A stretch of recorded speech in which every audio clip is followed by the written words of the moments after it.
Hello, everybody. It's Ron and Hope Unfiltered. We are so glad. What are you doing?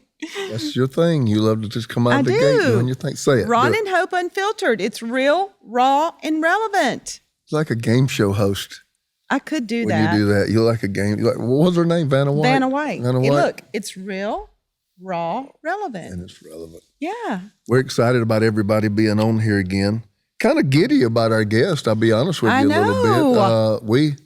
We kind of probably batting out of our league here a little bit. We hit the jackpot. Yeah, we really did. And I think you guys are not just going to be glad to hear who we have, but I think you're going to be really helped out today and intrigued by some of the information you hear. Let's just take a minute and kind of set this thing up. When we started this podcast, we like, okay, we don't want this to be like what we do. They get our preaching all the time. Right. You go on Instagram, Facebook, we got clips, we got devotionals, we got live services, we got iChurch. You can get all that on YouTube and the list goes on. We did this to be specifically different. Yeah. And it was to get behind the curtain, behind what we do, and really kind of the real raw and relevant part is to kind of get vulnerable. Right. About our life. About the places where we don't have it all together. Right. The places in our life where life tripped us up, and the times where things flat out fell apart, and we just had to stop and pick up the pieces and put them back together. Yeah. And what we've learned. And we've learned a lot about it, and I think we are very transparent to the point that maybe it makes some people feel uncomfortable, because I think in the Christian community, they don't want to know that their leaders have flaws. Right. It makes them uncomfortable. They want to know that that guy lives a little bit stricter than I do. He's a little bit more rigid than I am. He never stumps his toe and says a cuss word. And then when they find out that, you know, he does have a bad thought and he does have a bad day and he does lose his temper, you know, they're just mortified at it. But the fact is, we love Jesus. The fact is, we are very committed to our faith. The fact is, our core value system is all initiated by our faith in Jesus Christ. But at the same time, our humanity bleeds through. We get depleted. We get burnt out. We're going to be some revelations here in a few minutes. There's been times where I've had to take medicine for anxiety. There's been times, and preachers don't want to ever tell anybody that, because maybe, you know, your walk with God is not as strong as it should be. But it handicaps their followers. It really does. It holds them hostage. It keeps them ignorant. Yep. And, you know, we perish because of lack of knowledge. And until the church becomes vulnerable, until we speak about issues in this kind of forum, in the pulpit, we let people know, you know, that we struggle, the struggle is real, and in this world, you will have trouble. Yep. And we've got to learn to manage it. We've got to learn to balance just not our spirituality. We got to balance our mental health. We got to balance our desires and our wants and our money. We got to manage them. Yes, yeah, we got to manage them. So I know you've got some things there. He deserves an amazing introduction. I don't know that I can do it good enough. To do it right, you wanted to actually write some things down. Let everybody know who our guest is. Oh, are y'all ready? Let's do it. I have followed this man for a long time and just admire, love his work. Doc, amen. Love the last name. And just love him and his wife, Tana. Just such an incredible, inspiring couple. Just love everything they do. They're real. They're raw. They're relevant. They're vulnerable. They share their ups and downs. And he's done so much work, all things brain. Mm-hmm. And, you know, one of our best friends is a good friend of his, right. Dr. Caroline Lee. She's been here many times at our church and shared and done conferences. And so what an inspiring job. I mean, really, they're pastors in their own right. They're pastoring and shepherding people in their sphere. Maybe not from a pulpit, but from what they do. And it's just so encouraging to me to hear all of the testimonies and people coming out of anxiety and coming off of medicine and living their best life, because that's what Jesus died for. You know, John 10:10, the thief comes to steal, kill, and destroy, but he said, I came, why? Life. That you might have abundant life, Not that exist, you would have an amazing life. And that how flows many of out. us don't? That flows out. The Bible says, as a man thinketh in his heart, so is he. A lot of the quality of your life is going to flow out of not just the mind consciousness, but the brain, the organ. Yeah. being healthy, and we got the right person here to talk about that. Doc, so let's me and you be quiet.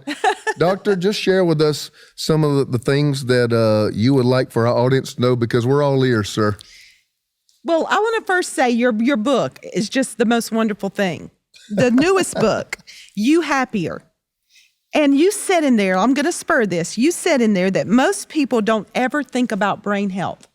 We'll go to the doctor for a cough. We'll go to the doctor for a knee or a back problem. But when it comes to our mental health, we never think about that our brain is an organ. Talk to us about that. So at Amen Clinics, I have 10 clinics around the country. We've been working at this for 30 years.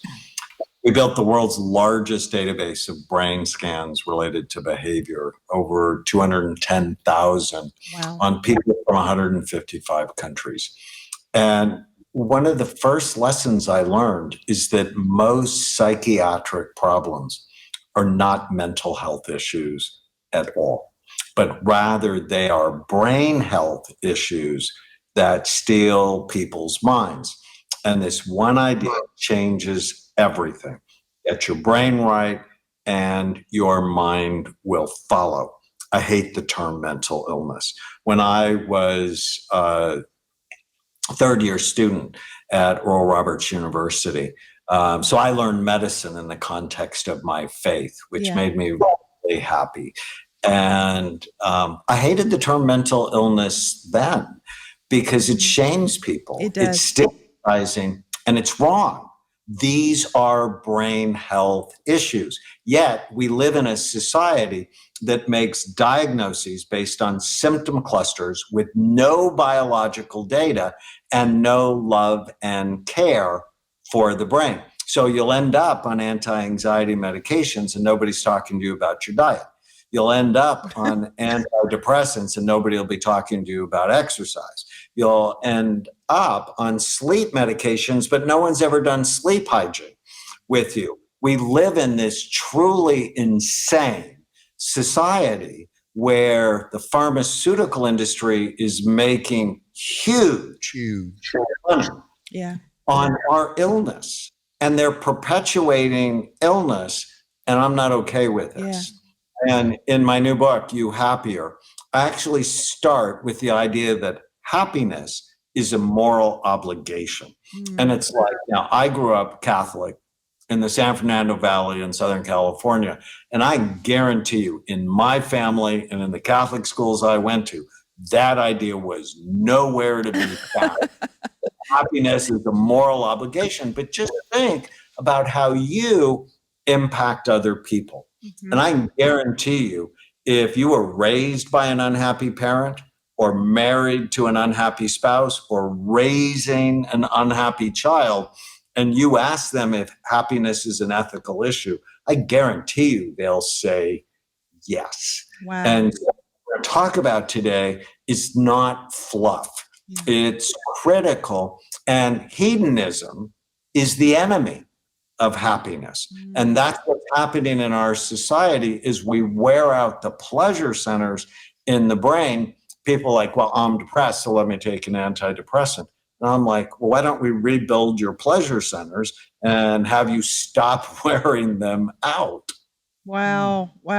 What a concept. I mean, I bet your brain's just clicking right now. I'm intrigued just by what you said right there. You can take it anywhere you want to, but since we are living in a generation where more people are medicated for these types of symptoms than probably in any other generation in history, would you just speak some more about the pleasure centers? Because I know we have a generation that's wearing them out at warp speed. Yeah. I've never even heard that referred to as a pleasure center in the mind. I would love to just hear your take on that. But that's a quick fix though, right? Most people want the quick fix. They want a medicine. They want something. The quick fix, but the quick fix wears out. Yes. So there are two areas deep in your brain called the nucleus accumbens, and they respond to dopamine. And when you hit them, like when we came on and we chatted a little bit, well, that made me happy.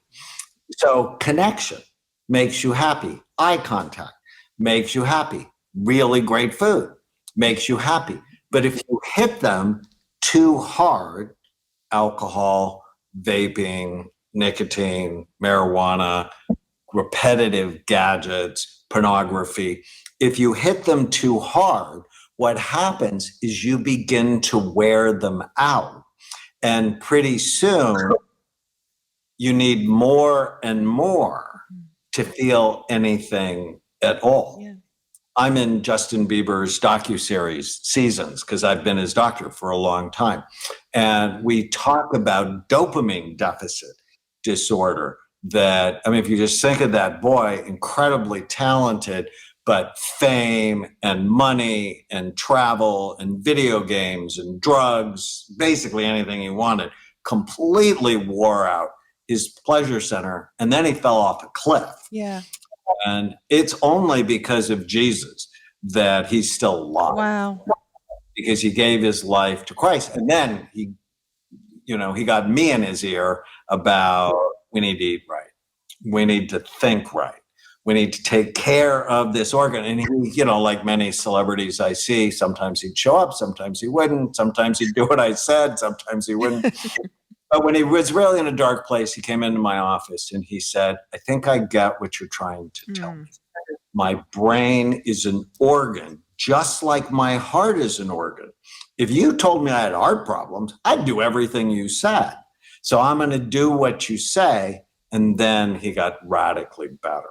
And we need to stop calling people mental, right? If you call someone mental, you shame them. We need to change the paradigm from mental illness and mental health to brain health. And because nobody wants a mental illness, no one wants to be called mental. Everybody wants a better brain. So what if mental health was really brain health?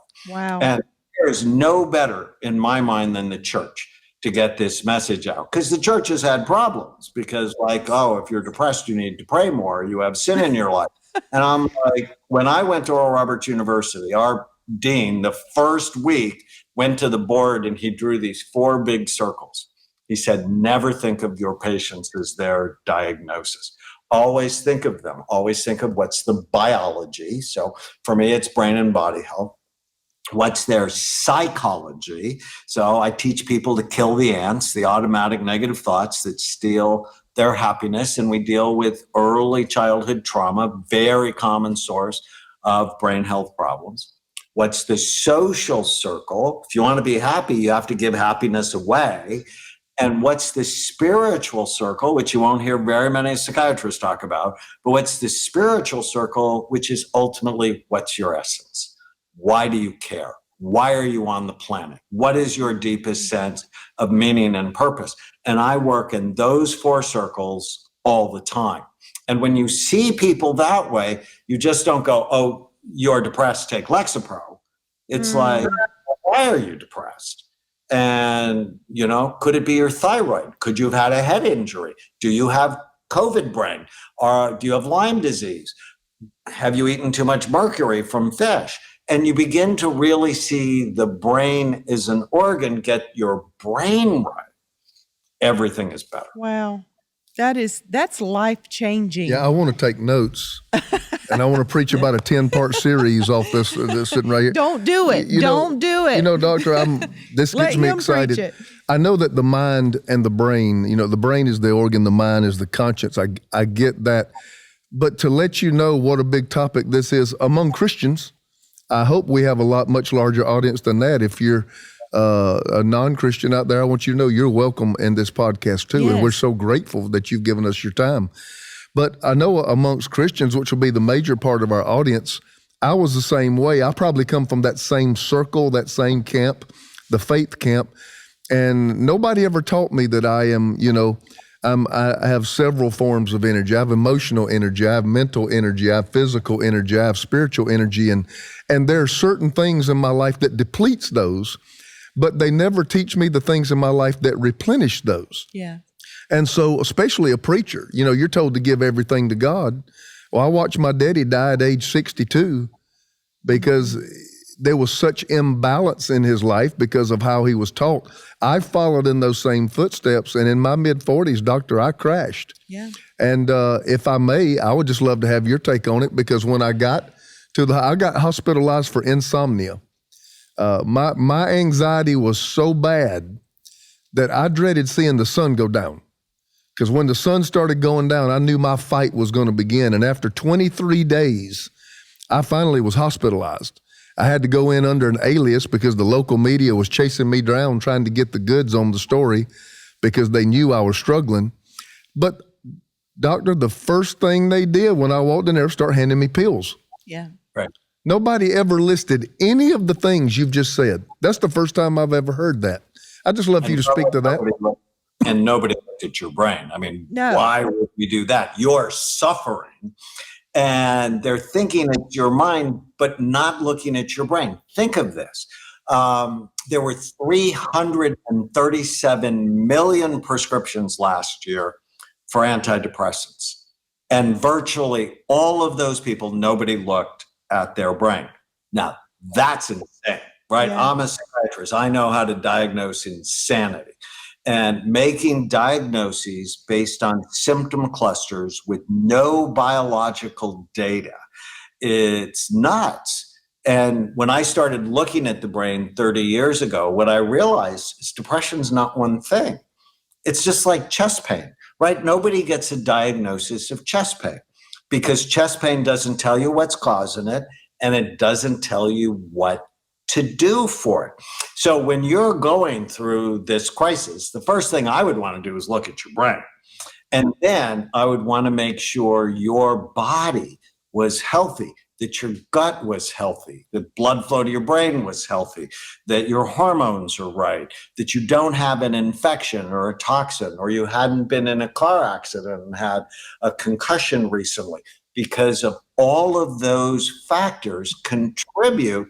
And oh, by the way, when you approach mental health that way through brain health, there's no shame in it. None. Right? It's not like, oh, try harder, right? Yeah. That didn't work. You were trying really hard. Or in the Christian community, pray harder. Yes. When God doesn't answer your prayer, then you get bitter. And that's not fair. It's not. I think God has given me, this mission in life. And it's really because of my faith that I didn't care that much about my critics. Because when you're a Christian and right? We often say, that when looking at the brain is absolutely foundational, then when your colleagues say you shouldn't look, you just sort of stop paying attention to them. Well, that's the first thing you do, right? I mean, just coming into your clinic, that is foundational, is just to do a brain scan.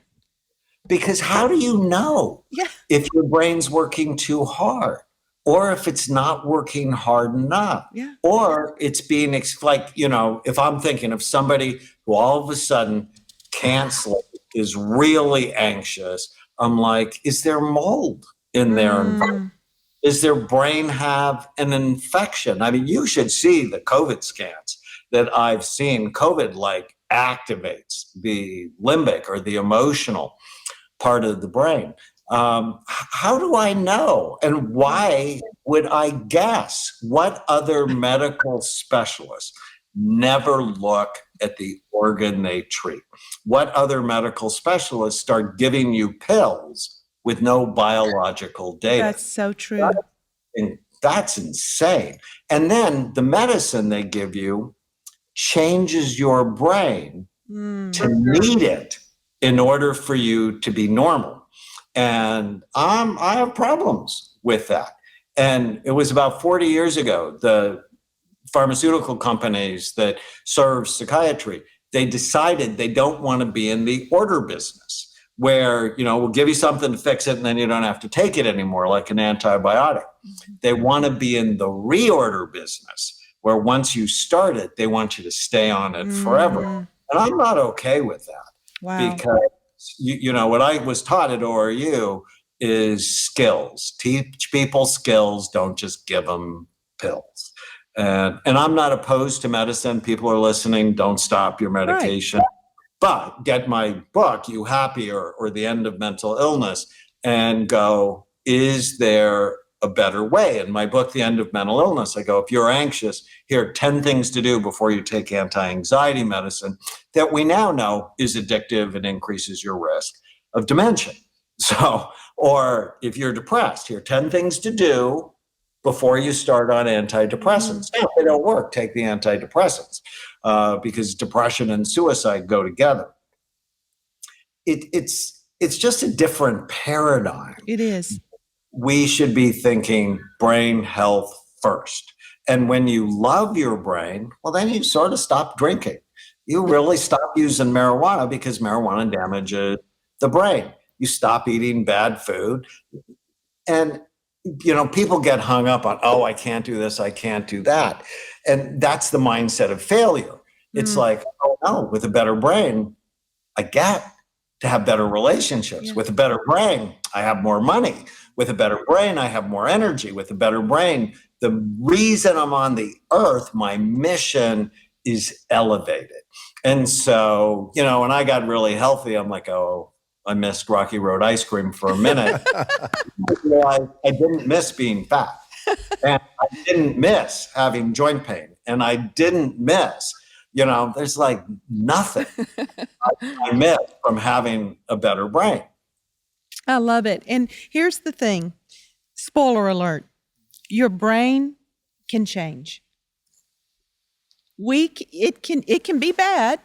It can have issues from trauma, from child abuse, from injury, all of those things. But it can change, correct? Well, it's sort of the big excitement of my life is you're not stuck with the brain you have. Yes. You can make it better, and I can prove it. In fact, I did the first and largest study on active and retired NFL players. When the NFL was sort of lying, they had a problem with traumatic brain injury in football.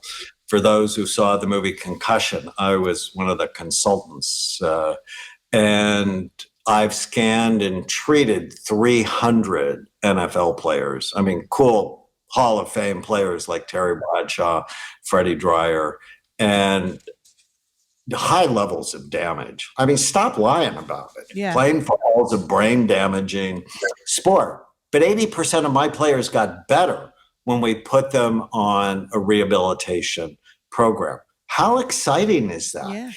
Even if you've been bad to your brain, you can make it better. But every day with the decisions you make, you're either making it better or you're making it worse. And the one thing that horrifies me is this one statistic.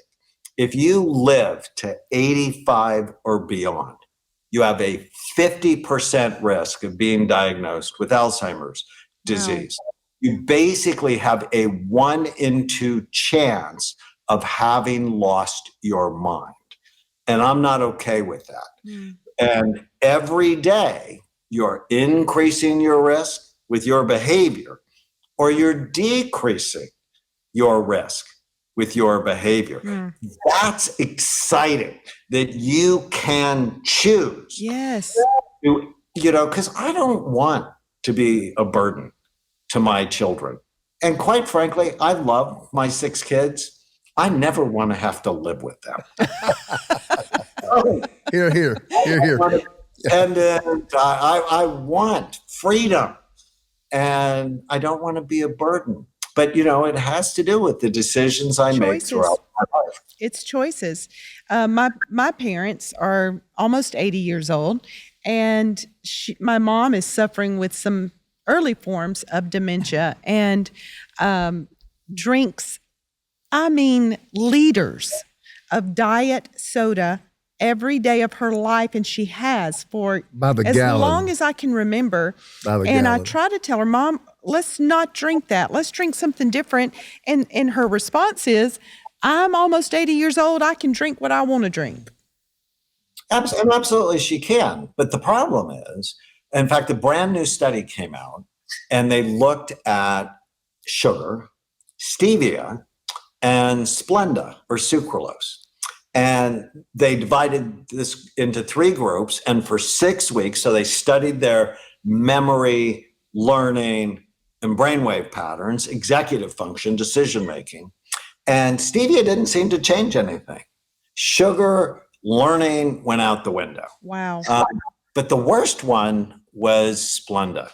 That memory was bad, learning was bad, executive function was worse, and they had sleepier frontal lobes. That's a very bad thing. It's like the break in your brain that stops you. And so, we have to find a sneaky way to get her to love her brain. And when you do, and that's, the little lie, well, I'm 80. So it's like, well, so what? You can make your brain better. Right. But the brain is lazy. It's habitual. And this is a very important point, because what you allow your brain to do, it's going to continue to do. And it doesn't take a whole bunch of effort, but you sort of have to nudge it to go, all right, is this good for my brain or bad for it? And then start making better decisions. One that I just love, a habit I do every day, is when I go to bed at night, I say a prayer, and then I go, what went well today? And I start reviewing my day. It's like a treasure hunt. I go on a treasure hunt every night looking for what fun, cool, amazing, even small things, I call them the micro moments of happiness that happened during that day. And as I put myself to sleep, what I'm doing is setting up tomorrow to be better. Wow. Because when you do that at night, your dreams are better and you're more rested tomorrow. Yeah, and most people lay down at night and toil over what didn't go right, or they worry about tomorrow, versus the opposite of what you do, which gets your brain, if you do it every night, in that habit, and it sets a new course for you. But it's work, Doc. It's work, and people don't like that work. Well, but it's work either way. Yeah. It's work to be sick. That's not any fun. Right. And even the day my dad died. So my dad died a little over 2 years ago. But I've been doing this habit for nearly a decade. And the day he died was an awful day. And it was awful. And when I went to bed that night, I did that. Now the voice in my head sort of went, the critic goes, oh, you're a bad son.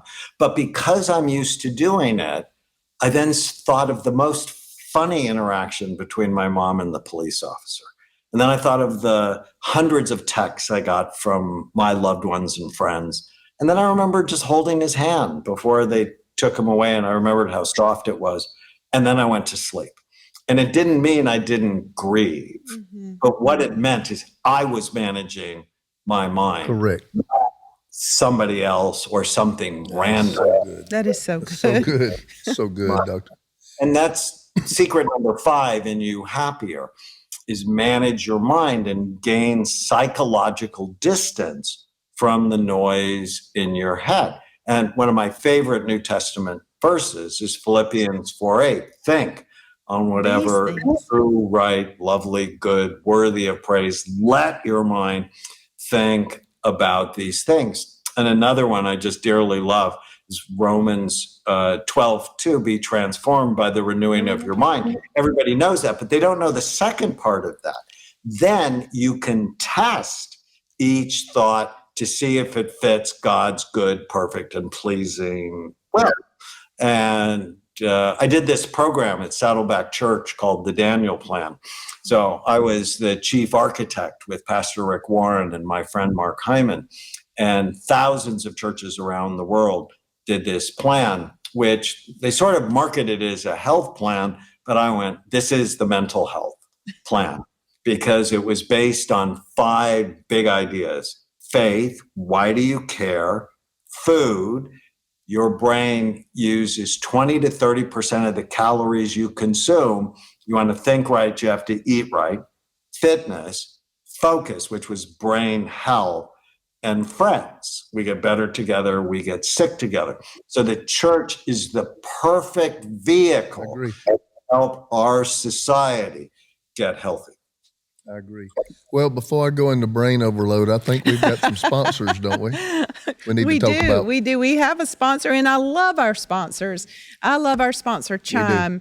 And why do I love our sponsor, Chime? Is because they help us manage one of our most important commodities, and that's our money. Our money. There's no monthly fees, no maintenance fees, no minimum balance fees, and there are more than 60,000 in-network ATMs like Walgreens, CVS, 7-Elevens. You can send money to anyone, even if they're not in the Chime program. Chime has no monthly fees, so sign up today for a Chime checking account. It only takes about 2 minutes. And it doesn't affect your credit score, which is amazing. So get started today at chime.com/Ron and Hope. That's chime.com/Ron and Hope. And Chime is a financial technology company, not a bank. Banking services provided by and debit card issued by the Bancorp Bank or Stride Bank. Members of FDIC. Out-of-network ATM withdrawal fees apply except at MoneyPass ATMs in a 7-Eleven location and at any Allpoint or Visa Plus Alliance ATM. Other fees such as third-party and cash deposit fees may apply. We love Chime. Think about that. No monthly fees, no maintenance fees, and no minimum balance. That's right. Nobody's doing that. And we love our sponsors at Chime. Give them where to go again, because we make no bones about it. We want our sponsors at Chime to know that being right here and sponsoring this podcast is beneficial to them and their company. So where do they go? They go to chime.com/Ron and Hope. Chime.com/Ron and Hope. So Doc, amen. All right. Where would the listener start? If they say, I've never heard anything like this. This is crazy. This is mind-blowing. Where do I start today? Simple things for my brain health. So, I often say brain health is 3 things. Brain envy, you got to care about it. I always say Freud was wrong. Penis envy is not the cause of anybody's problem. I've not seen it once in 40 years. You want to love and care for your brain. And then you want to avoid anything that hurts it. And quite frankly, most second graders would know the list. I actually went to my daughter's second grade class and wrote 20 things on the board, 10 good, 10 bad. And I go, separate them for me. Tell me which is bad for your brain, which is good for your brain. And they got 19 out of 20 right. Wow. So head trauma, alcohol, marijuana, not sleeping, anger, sugar.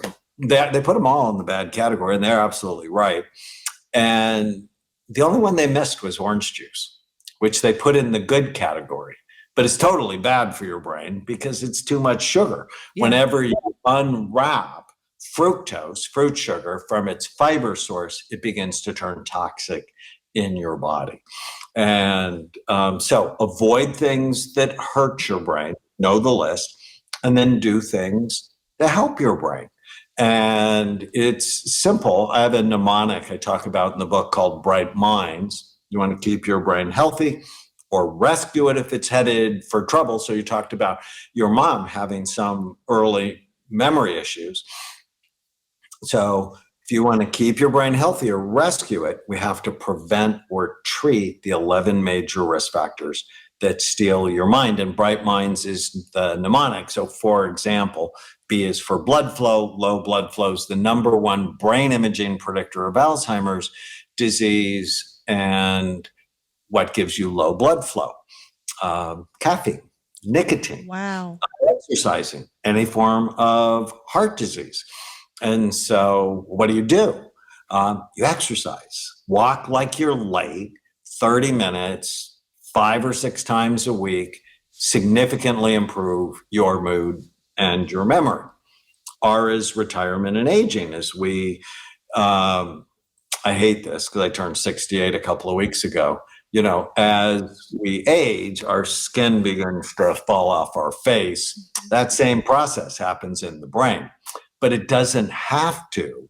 And so new learning, volunteering, because isolation, what happened during the pandemic, is a major risk factor for depression and dementia. I is for inflammation. Everybody should be taking omega-3 fatty acids. G is for genetics, and genes aren't a death sentence. They should just be a wake-up call, right? I have obesity and heart disease in my family, but I'm not overweight and I don't have heart disease. Why? Because I know it's my risk. And so I'm always on a prevention program. If I had addiction in my family, I wouldn't go near substances, because why would I tempt the devil, if you will?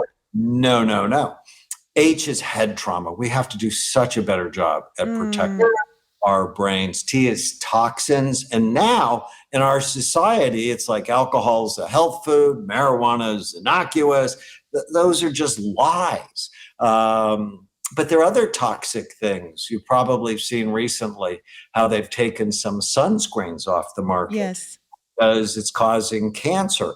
Haven't you wondered why there's an epidemic of low testosterone in young men? It's because of the poison their parents have put on their skins as they were growing up. Wow. The dermatologist won. They made us afraid of the sun.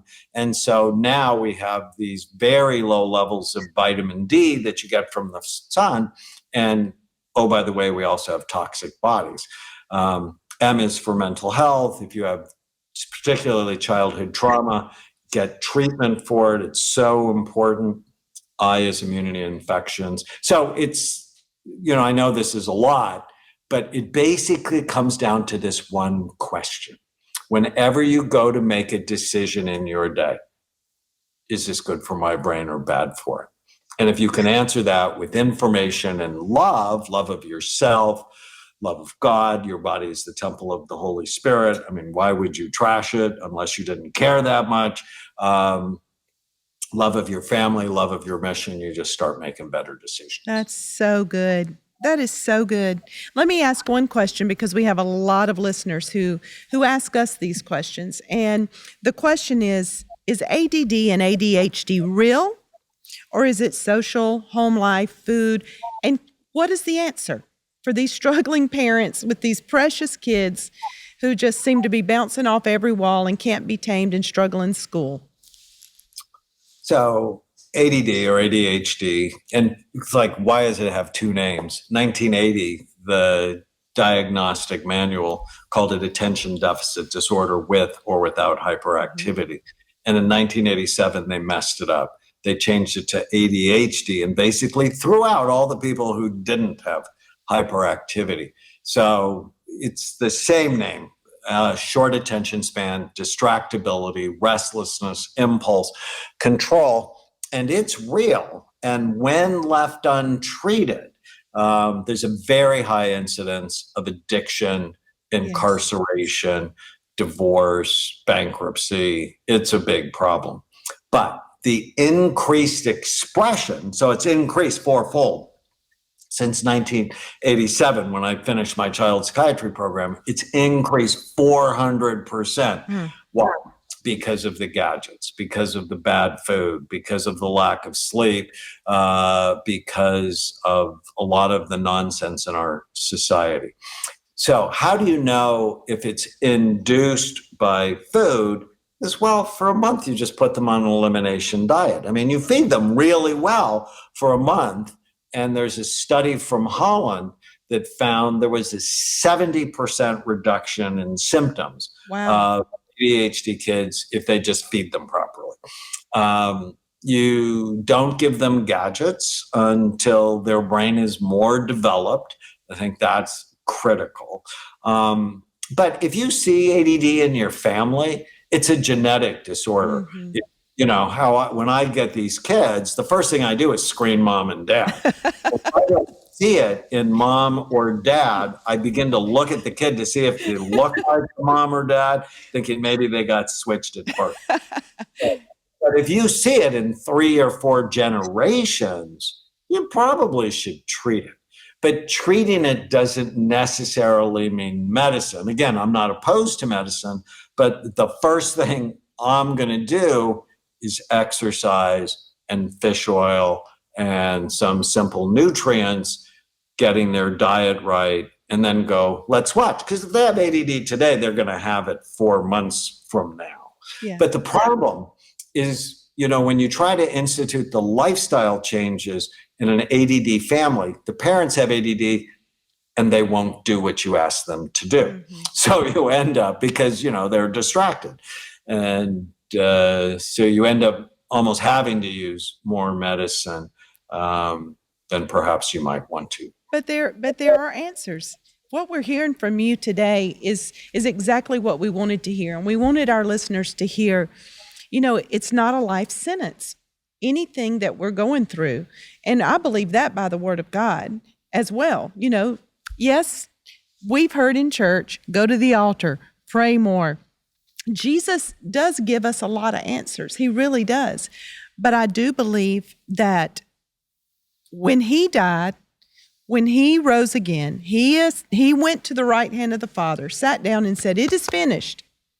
He's given us everything we need for life and godliness, but we've got to educate ourselves. We've got to become more educated. It's intentional. Yes, it's intentional. And I think so many people in church, we almost check our brain at the door and don't use, I think you said the other day in church, you said, I think common sense is now like a superpower. Superpower, yeah.